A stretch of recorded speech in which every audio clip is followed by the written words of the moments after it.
Hey, good morning. Today I'm going to show you how to select a cell via macro. So when you open this file, right, it will ask you to enable the contain. So click on this, then press alternate F11 key to turn on your Microsoft Visual Basic for Application Editor. And double click on the title bar. Okay, this is what recorded the other day. So here you learn that if you want to put something on the cell, right, you got to select and then use the dot formulas R1C1.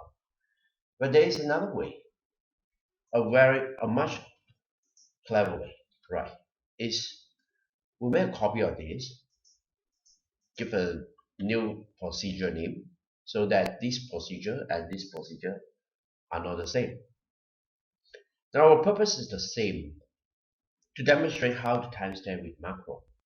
However, this code here, we're going to change. Now watch this.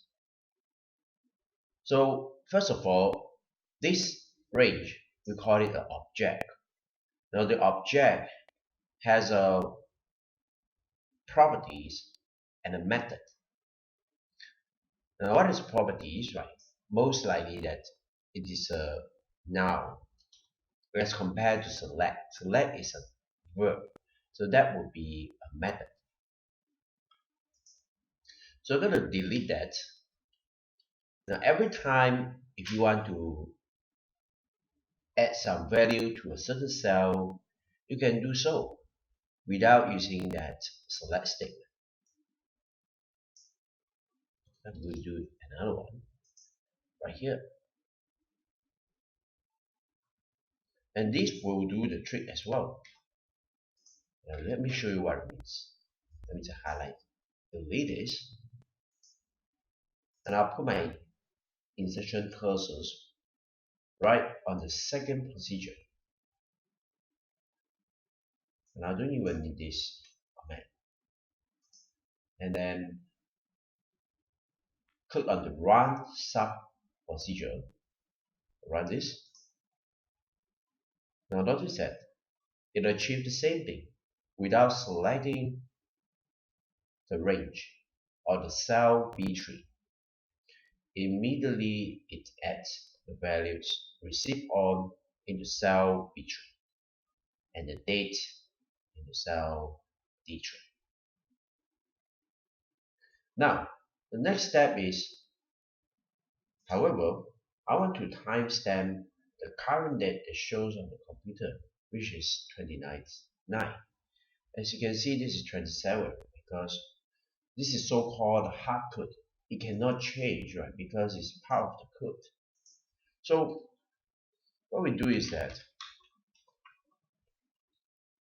just like in a normal Excel, we had a function called today, and Excel has this date function. Excel macro has this date function as well. Let me just clear this and run this code. Now notice that this is picking up the current date that it shows on the computer screen. At the time, it is 29 September. Right. So this is how you can make the code, a recorded code, more efficient. So a recap is that we can remove the select statement, right? If it's not necessary to select, then don't select.